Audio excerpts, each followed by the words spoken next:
When I was a child, I believed in the power of appearances. How could I not? Growing up, everything seemed to revolve around who looked the best, who wore the right clothes, and who had the perfect family. I guess it was normal. Don't you remember how it felt?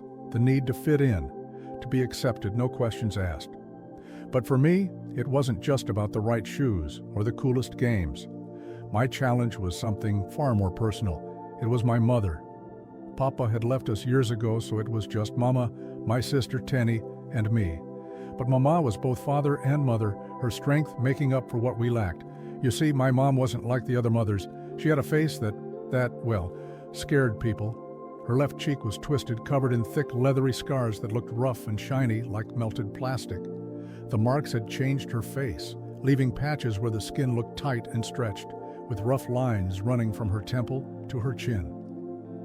Her lips were not quite the same anymore, and the skin around one eye had pulled tight, giving her face a slightly distorted look.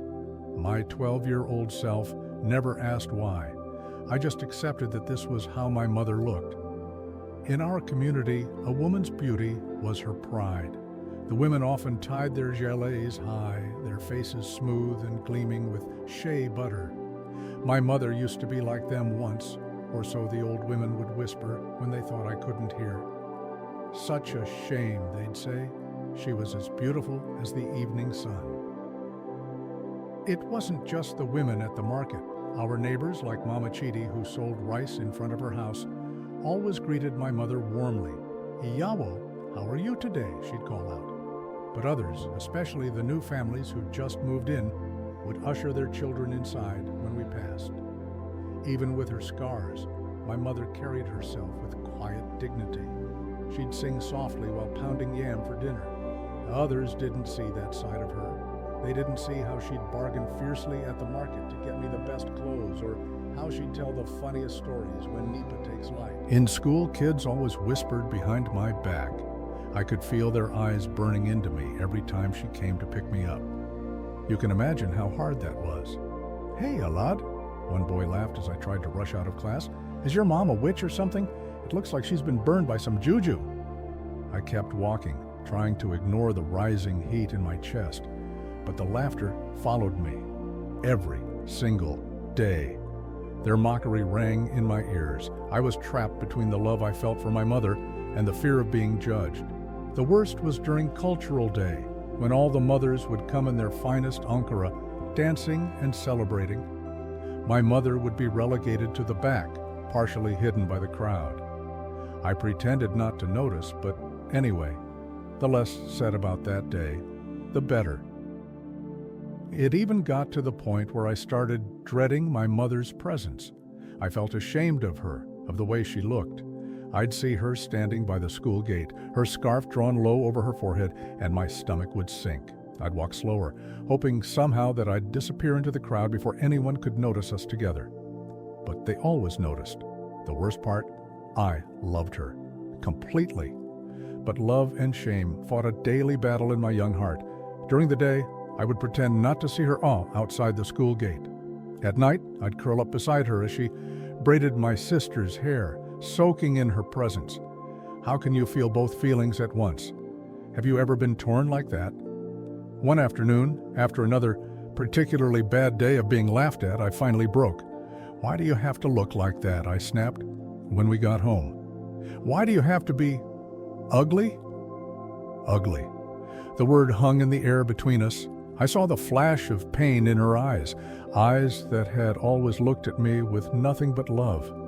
And immediately, I wished I could take it back. But it was too late. I had said it. You know those moments when time seems to stop?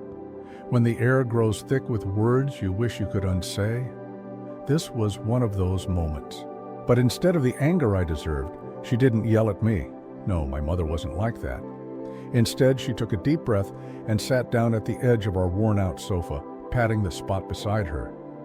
I hesitated, then sat, my anger slowly turning into guilt. "Do you want to know why I look like this, Alade?" I didn't answer at first. I was too busy trying to swallow the lump in my throat. But when I finally nodded, she told me a story, one I had never heard before and one I wouldn't dare forget. "It was 6 months after you were born," she began. "You were the light of my life, Alade, but life wasn't easy for us. One night I was in the kitchen making dinner when I smelled something strange, smoke. Before I knew it, the house was on fire. Flames were everywhere, and I couldn't see a thing." She paused, reliving the painful memory. "But then I heard you crying upstairs. The fire was spreading fast, and I knew I didn't have much time." I stared at her, my heart beating fast. "You ran in," I whispered, barely believing what I was hearing. She nodded. "I didn't think twice. You were my baby. I couldn't lose you." Her voice trembled. "The flames burned me as I carried you out, but I didn't care. All I wanted was to get you to safety. These scars, they are the price I paid to save your life, Alade, and I'd do it again without a second thought." Her words hit me like a physical blow. Everything I thought I knew about beauty and shame turned inside out. These weren't marks of ugliness.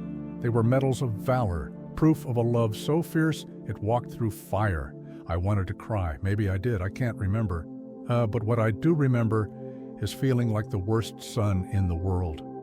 All this time, I had been embarrassed by her, ashamed of the very thing that made her the bravest, most beautiful person I knew. "I'm sorry, Mama," I said, my voice filled with guilt. "I didn't know." She smiled softly, reaching out to gently touch my cheek. "It's okay, Alade. I never wanted you to feel burdened by it. I wanted you to live your life without feeling the weight of what happened. But now you know, and I hope you understand that these scars, they are not something to be ashamed of. They are a reminder of how much I love you." After that, I saw her differently. "Let me ask you something. Have you ever looked at someone for years without truly seeing them? Then, one day, in a single moment, everything changes. The person standing before you becomes someone entirely new, yet they were that person all along." That's what happened to me that day. Looking at her scars now, I could trace each one like a line in a story.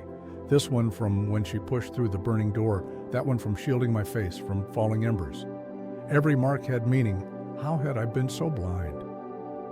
That evening, as I watched her prepare Iba for dinner, I realized something else. The other mothers, with their smooth faces and perfect features, how many of them could say they'd walked through fire for their children? How many wore their love so openly, marked on their skin for all to see? They say knowledge changes everything.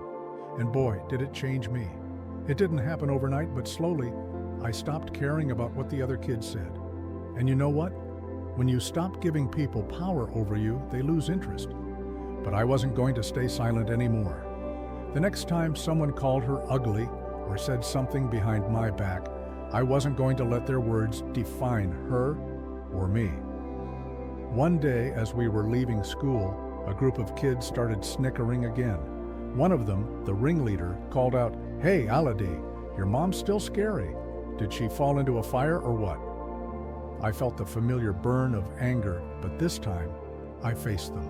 "Yeah," I said loud enough for everyone to hear, "she did fall into a fire, saving my life. Can your mother do that?" The silence that followed was the sweetest thing I had ever heard. From that moment on, the whispers stopped. Oh sure, they still stared at her scars, but they didn't dare say a word. I learned something important that day. Real beauty wasn't about having perfect skin or fitting in. It was about love, bravery, and the sacrifices you were willing to make for the people you cared about. And as for me, I'm no longer ashamed. Not of her and not of myself. Because if her love could withstand fire, then I could withstand a few cruel words. These days when people stare, I stand taller. Let them look, I think. Let them see what a mother's love looks like. Because in my community, we have a saying, "The scars that come from love are more beautiful than the smoothest skin." And my mother? She taught me that truth in the most powerful way possible. What about you? Would you walk through fire for the person you love the most? Would you like and subscribe?